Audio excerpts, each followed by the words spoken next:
今次你有 topic 係講web game 啊，點樣可以 shape 到個 collaborative experience。咁我見其實今日大家 audience 都比較偏向廣東話或者係都 OK 咁樣。咁我可能 mix 少少廣東話嚟講，方便大家聽。可以咧，隨便問多啲 question。咁 Jason 都係識講，Jason 坐緊坐，Jason 今日係冇人嚟到，咁佢仲係多人多啲。咁所以 Jason 點講廿四個 hi 先啊？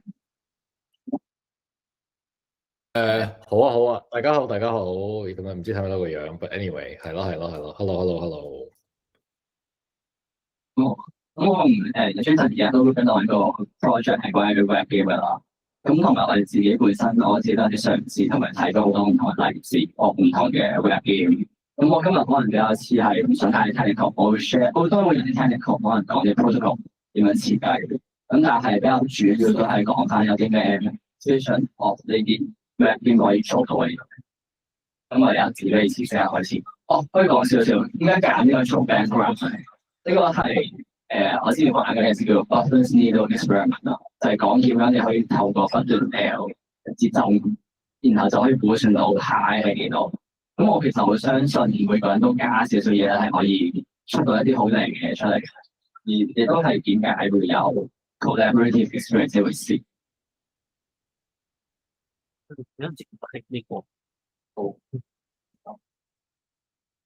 咁啊，let's get into it 好啦。咁首先講下點解要 give a shit about，even give a shit about web game development 呢回事啦。咁因為可以講下呢個就係我之前有個講過類似嘅 topic， 就係講 algorithmic high frequency trading 啦。咁 high frequency trading 其實就可以睇成係一啲幫你去做一啲 financial decision， 尤其係stock market 上面。其實如果大家咁樣睇 stock market， 會有啲似 web game， 因為要做嘅甚至係比好多 web game 仲要簡單，因為 stock market 最好簡單就係買同埋賣，你甚至唔需要同人入去，都唔需要同其他人去 interact 太多，你可以同埋傾偈啊。但係呢啲唔係 stock market 本身有嘅，呢啲係 out of market 嘅。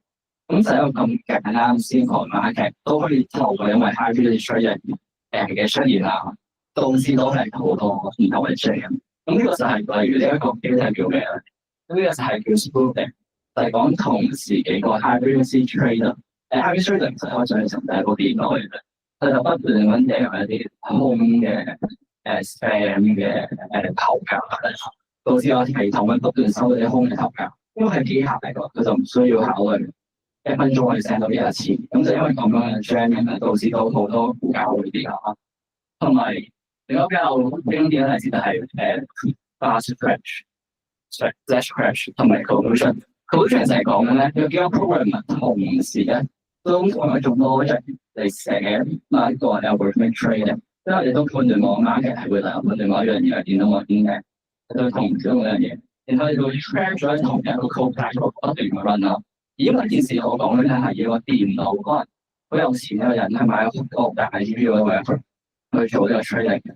咁樣情況之下，佢呢個 flash crash 係好快到係人類係冇可能可以 stop 到呢種打散 crash。咁呢件事係發生好多次啦。14年開始就公行，因為就比較興。然之後就呢種 flash crash 就係我想講嘅係，你設計一個 collaborative experience 嘅時候，你好多時要顧及就係每個人都可以玩得開心，又唔會 crash。就算簡單嘅每個人買嚟買嘅嘢都可以出現咁多問題。咁點解我哋唔可以諗翻咯？設計 web game 嘅時候，即係有啲咩例子可以我哋做得更加好咧？好啊！呢個有送一條片，大家記得問我下次嚟。呢個就有條片喺我攞嚟。我可能pollution 啊，點講咧 ？pollution 就係大家成日用同一個 logic 寫嘅。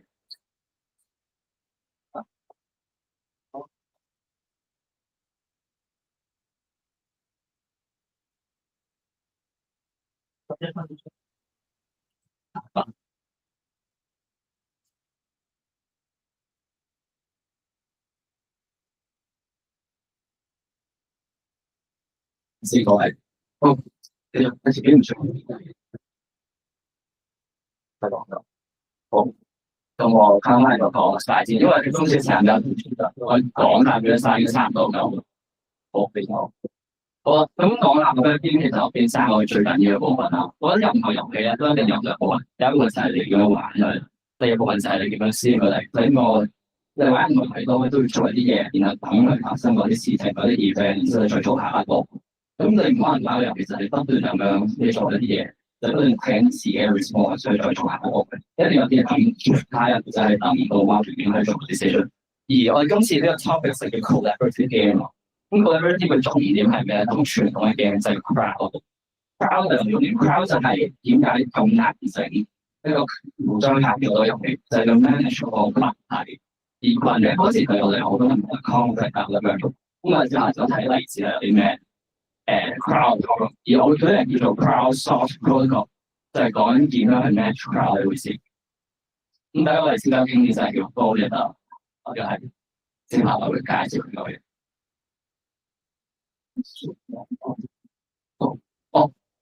in case 大家睇明，你可以同我 email 做嘅意思係有幾下，你都唔講下，如果睇明講嘅，好，最經典嘅就係 bullet 啦 ，bullet 就係之前最近 medical 嘢做過 AlphaFold 嗰個諾貝爾獎嘅就係基於 bullet 呢個技術程序。咁 bullet 係基於一個叫 Rosetta Stone 嘅 C++ 嘅 language 去 develop 嘅一個遊戲啦。咁遊戲玩咩嘅咧？行底電池，咁大家見到啦，呢度有啲掣啦，然後呢度有個分數表，睇下遊戲玩到簡單啦，係咧，佢就係玩點樣接嗰啲蛋白質啦。咁點解接蛋白質咁重要咧？係因為接蛋白質咧，知道個蛋白質形狀，而知道蛋白質咩形狀咧，就知係咩功能。咁知係咩功能咧？因為人全身都係蛋白質形成。咁你知道有咩功能，就可以知道你醫療嘅用途。咁假如我就曾經有人整咗遊戲出嚟，佢嘅玩點樣跌個蛋白質，然之後佢係當時好快有啲 research 嘅進展，係有 A 就 graph 係成功啦。有好多 research 喺件事，大家可以再查。咁呢個我覺得係我心目中一個最幾好嘅例子，係 balance 到有玩得到有成果，然後可以大家一齊透過客戶嘅形式去達至更加好嘅結果呢回事。即係有 crowd interaction，都有頭先所講嘅結果嘅。但係呢個咧係呢個林志華先生中間我知點樣先會嚟對蛋白質嘅。然後點樣玩咧？都係個問題，就係你可以控制個處理，然後你可以見到佢每個嘅吸力，佢會指晒俾你，然之後你就估佢點樣吸埋。咁佢類似每一 part 嘅 primary structure 就係時間後嗰幾個蛋白質點樣串聯埋一齊成個細嘅 structure， 然之後下面嘅 central structure 就講啲 primary structure 點樣幫更加大嘅 structure。咁就透過咩一個去俾人玩，俾人 interact， 咁就成個報價機構啦。咁唔希望下面介紹係點樣玩下嘅話。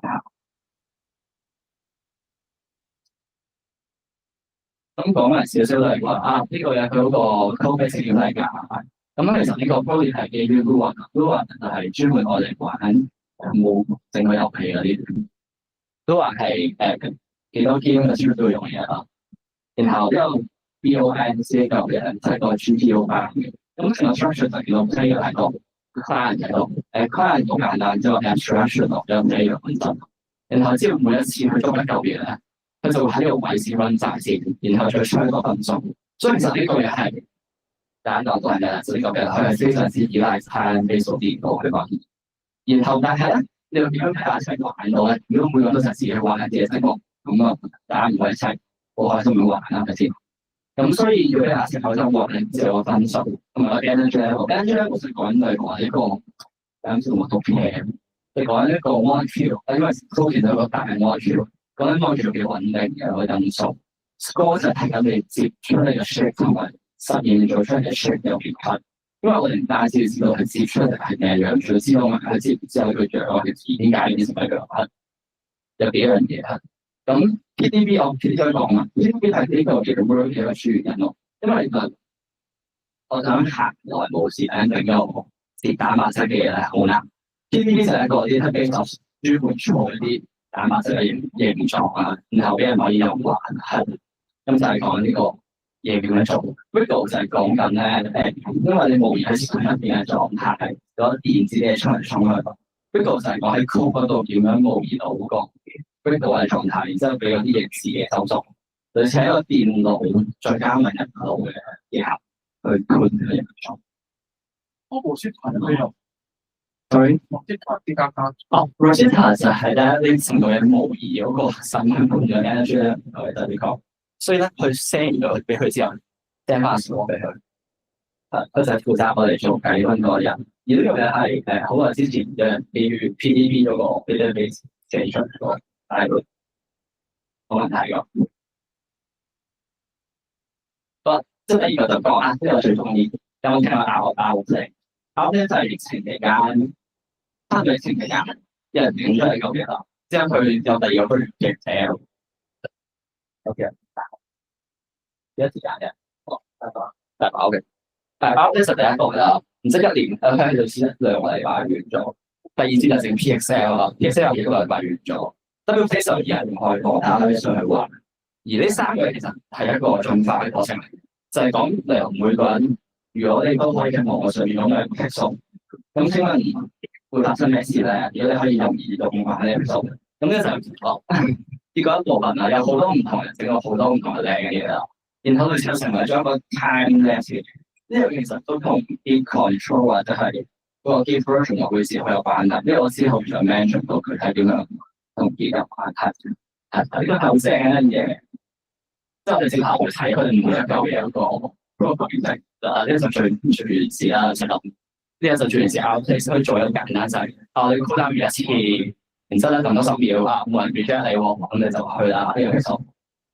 咁咧最簡單，而呢個係最 lanky 嘅。你見佢中間亦都係整曬咁 MySQL 同 Redis 去砌呢嚿嘢啦，冇任何複雜嘅嘢係背後揾。所以呢個係最集下佢咯。然後咧，第二代就有人整咗一嚿嘢就係除咗次 cooldown 之後咧，佢度會係間中 check 下，即係整咗類似個 token 嘅嘢去 store 一次過係我哋咁就我唔靚啲係咯。咁呢個就係學術，呢個 WPS 呢個可以唔好撳落去，係可以撳落去。可能就咁撳落去定咗。咁可能好似呢個數啊，真係好得意喎！呢個係而家世界大細咧個嘅，係咧就我係就要拍，係你都冇聽過呢個？就哇，算呢個係呢個嘅 insurance。好，一下我翻頭入邊，點樣去翻佢？誒，等住睇翻點啊！我交翻佢淨係張嘅。我睇個問題 sorry 嘅。然之後我大家見到係有全晒 level，然之後你係要 zoom 近你先見到自己我哋去到 pixel 係啲咩嘢。咁呢個其實大家諗緊難嘅就得全晒呢個但係就可以放大。其實有時咧，你只要俾啲人有機會去做好簡單嘅 programming 上嘅一個 trick，其實啲人就好容易可以 insert 到自己嘅concept 或者嘢落去。咁有時可能將 collaborative 嘅嘢最難係點樣到內數。例如話你都整咗發展咗 create 出嚟啦，咁你就想其他人有見到你佢一回事。咁所以其實 noise 係除咗 programming 之外，呢個好緊要嘅範疇嘅嘢啦。呢個係啲人自己話，呢個冇人喺後面操控嘅最緊要嘅。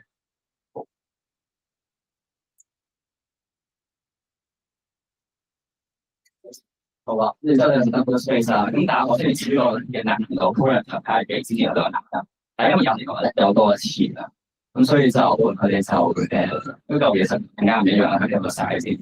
咁除咗佢哋會 update 個 query update 件事之外，佢仲會 check 埋地圖本身係喺邊啦，然後再 get 埋你每一次 send 息落佢係 server 嗰邊搞掂晒先，然之後再最後先 send 翻俾你自己咯。咁同埋係好似有個10至5分鐘嘅 queue 去等每一次每人最多可以整到一 pixel 啊，加咗好多其他功能。咁而家呢個係個 permanent 嘅嘢嚟嘅，所以出咗頭先有啲好唔一樣。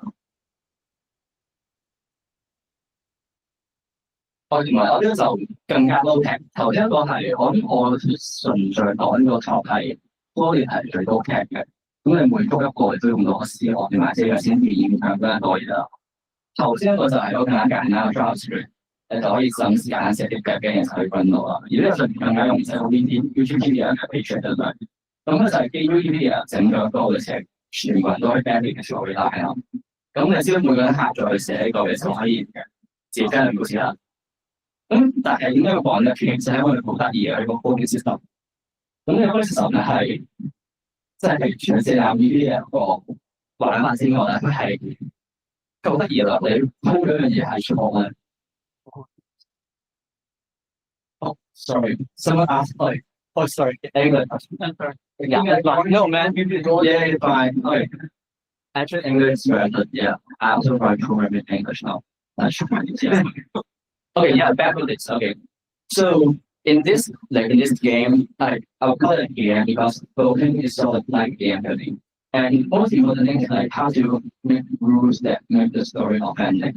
So in this game is to use the 70% of the rule and also the rule that each voter and each writer has a certain prestige under. And this prestige system, you can differentiate what is good and what is bad, like and for instance, like yeah. So there's like different stuff they make the rules on. So for instance, like some is consistent and some is like not archiving. It's not like AI, it's not things like CPU, but it's a simple system that make collaborating with each other simple and effective.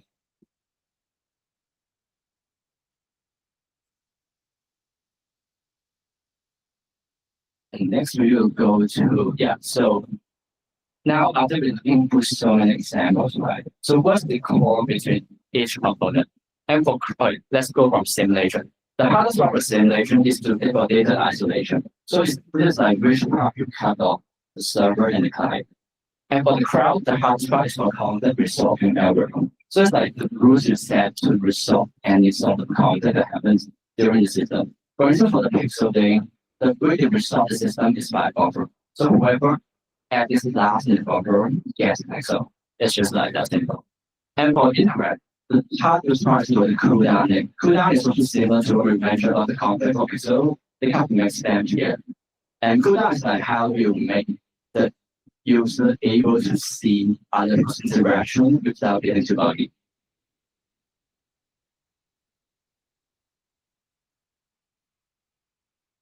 Yeah, this is a small comparison between voting and pixel. Yeah, so that you see the cycle between voted and pixel is like very different. Like the voted cycle, you need to scroll into like redefine the whole thing and check if it's possible to run it on GPU, and then you go back to the rank of player. It's very long cycle. And for pixel, it's simple enough. You just go back. Yeah. Oh, this is just some boring stuff, like how does it make? That's not what's yeah, but yeah, it's just how pixel and how they do concurrency on the FPD thing. And it's investigator, yeah, it's so boring, yeah. Oh yeah, and also one important thing about the why I didn't give this so like absolute in this sort of like collaboration software is because and also why it's so important for open source is because it resolves concept very neat and tidy. So let's say if you want to there's different feature of Git that could be used to resolve like that process for the Wonder library, so they're gonna mention about content narrative together. That way you might need a version history so that every people can see who makes them add it to the code. But for like pixel, you don't need to have that size of the management of each pixel. Yeah. Yeah, this is how you go down the text time you have to look at for it. So yeah, just how you do it. So next I will pass it to the project I'm working on right now, the version investigation. Is that everything? Yep. Hi everybody. I'm gonna share screen. So I'm gonna say hi on the camera for a second, and then I'm gonna share screen. Hello. And let's hope this works. This stuff always has. And is everybody gonna hear me okay? Okay, we're good. All right. I'm gonna show my screen anyways. Okay, cool. Yeah. So thank you, Spy. I'm gonna talk a little bit about our sort of collaborative web game experiment slash project. A little bit about us. Spy's already talked, about his things, and you can see he's more of a programmer. I come from more design, so a lot of what I'm going to talk about is will be framed from more of a design perspective, and you'll see what I mean as I talk about this. But this project really started in 2021. I'm part of this collective called Zine Coop, and at Zine Coop, we received a grant from the Hong Kong Arts Development Council to make an online sort of market fair activity for zine makers when we were all having a lot of indoor time and sort of forced to stay home. And so we had to figure out what to do online and how to run an online sort of book fair or zine fair that is interesting and fun. Side note, don't have too much time to go into this, but if people don't know what a zine is, it's essentially, I think of it as like a little booklet. In this slide, it's basically the zine is sort of in the middle of this constellation. It's not strictly defined, but it's somewhere between a magazine and a pamphlet. It kind of has roots in fanzine, depending on which cultures you're coming from. Generally, it's self-published. There's low print runs, and I always like to joke that zine should be thin enough the book doesn't have a spine, and it's not a book. It's not a published book. And the zine medium has, you might have seen online, it has grown in popularity recently. I think largely as seen as like this sort of anti-online medium. That's like people getting into print, people sort of trying to do things away from their phones and computers. So back to what we were doing for what do we do for virtual zine fair. This is around 2021, and some of the virtual zine fairs around the world, some of them were just basically like shopping websites. Like everybody who was exhibiting or everybody who was in the zine fair just had like one store page with a couple of products, which I mean, as a designer and as sort of an amateur game designer, I found very boring, right? It's just like, oh, we basically just have e-commerce. There's not even like interactive elements or anything.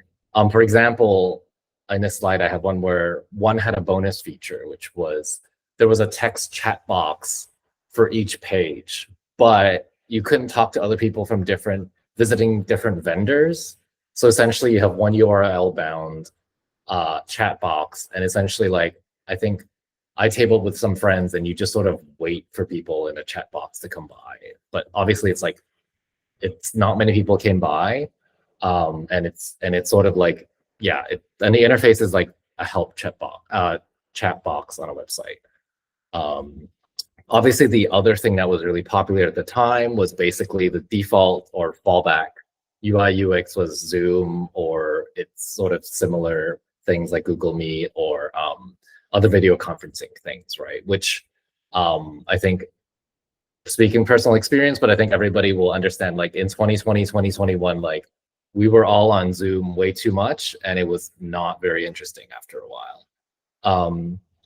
Gamers with fancy consoles or computers, I did see this, which is a lovely example that I find hilarious, where some people were using the game Red Dead Redemption 2 to hold conference calls and to hang out and do work, which I didn't have the game at the time, or a PlayStation at the time, so I've never tried it, but it does bring back to the thing. My main thing about this was just like, you have to have a very fancy computer, internet connection and everything, or a console to be able to load this and play it. And in our case, for people who make zines, for designers and artists, like we usually just have a laptop and a web browser. Like maybe a laptop doesn't run games very well. Not everybody has a fancy video game console, and so we were working with that. Anyway, so this is all still origin story. And around that time, we found this open source project called Like Online by Molly Industria. You can find it on GitHub, and essentially you can see the screenshots here, where it's like a pixelated, he calls it the tiniest MMORPG. Basically, it's a very simple node web app where you get multiplayer. People pick their characters, they walk around, and it was originally designed because this game design professor, who usually runs a gallery space that hosts his students' shows, that was closed because of COVID-19. And so he created this online space so that the students could gather and show their work to each other in a virtual space.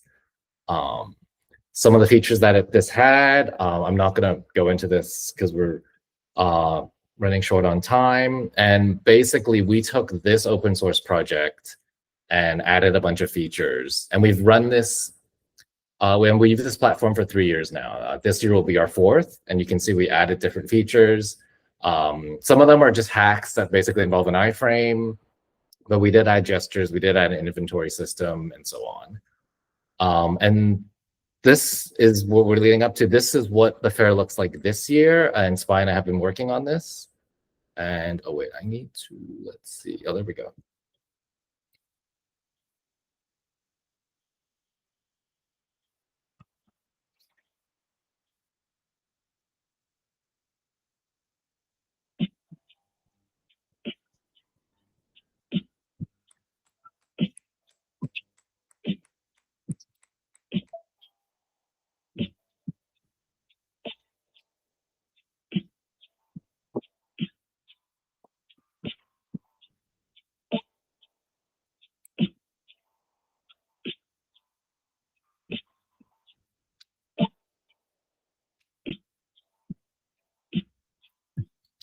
And as it says, it's very under construction. One of the fun things we do is we do try to mirror physical spaces sometimes. So we ran a zine festival that actually wrapped about a month and a bit ago. And you see in the photo at the bottom here, this was a photo of the physical space that we had, and above is the virtual space that we tried to recreate with it. Similarly, the venue that we had, this is a Google Street View, and on the bottom and on the top is us trying to draw a version of it. Also, as you can see with these screenshots, we are selling ads for a very, very good deal, mostly just for fun, because I think in Google Street View, there are different companies, but we don't really want to have like Watson's or Seiko on our virtual space.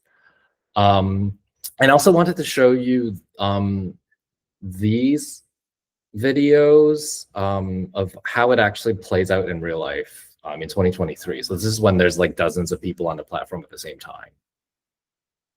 And hopefully you can see that as I'm walking around. I'm the book person.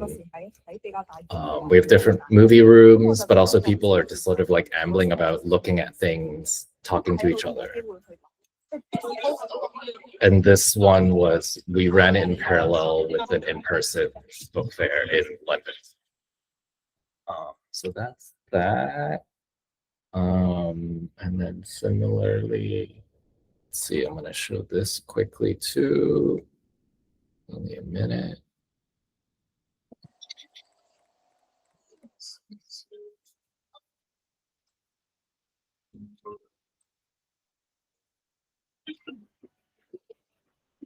And yes, that is a Google Slides embed, which is very silly, but people actually use it quite well.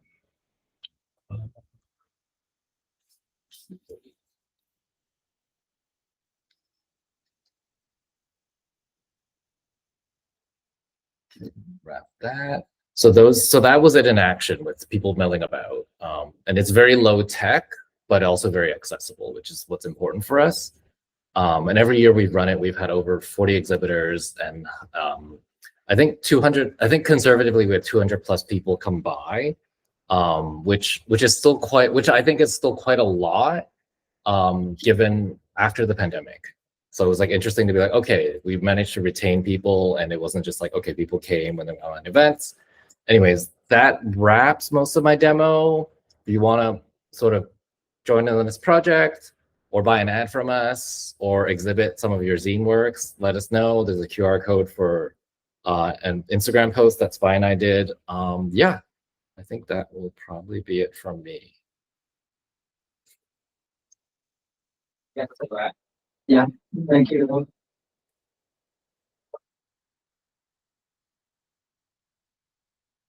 Does anybody have any questions for us? Yeah, yeah, sorry.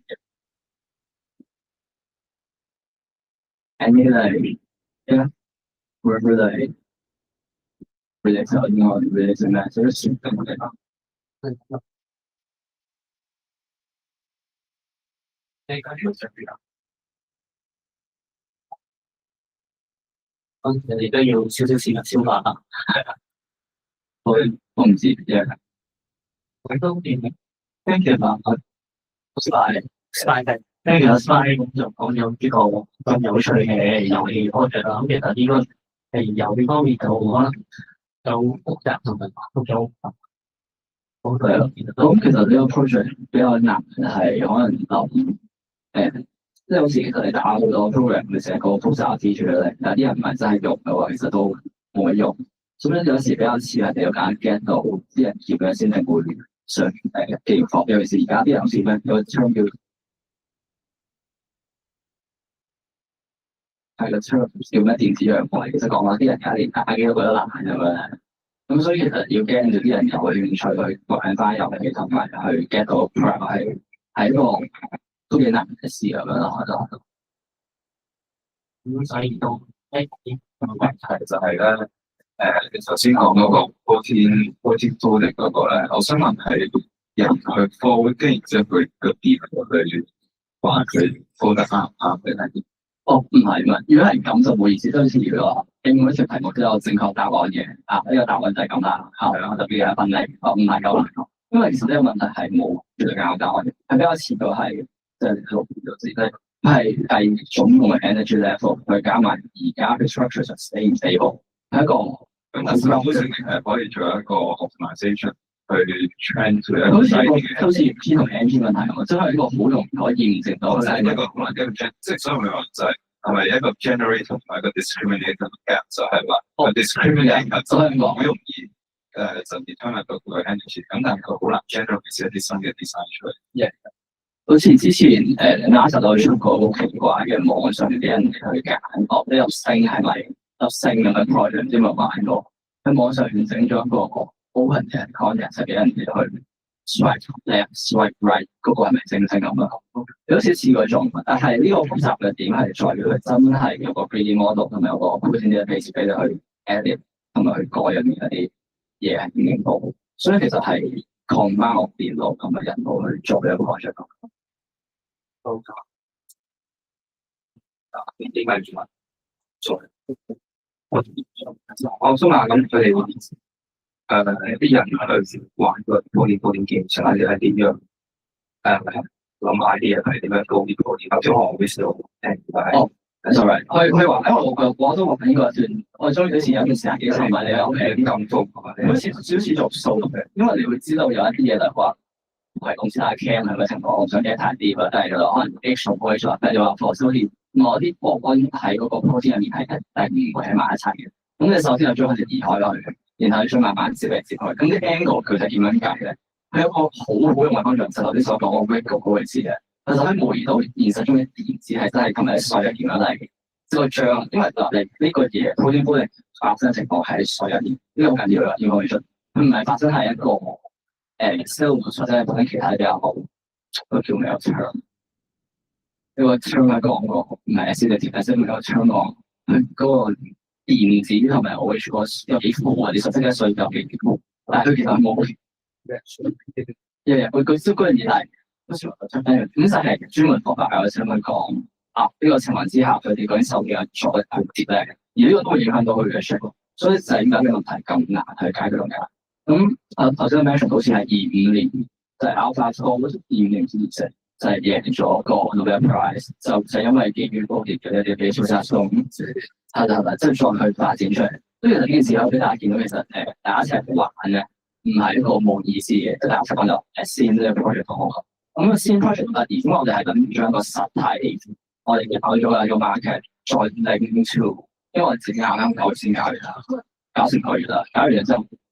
再 link up to 可能我哋分成成合，又會進一步喺網上面嘅。咁所以其實好多嘢係可以現實同埋 virtual 去搞，應該係我心目中覺得呢個 game 或者類似係 metaverse 咁啊，即係啲概念嘅 word 出嚟嘅方式係就咁多。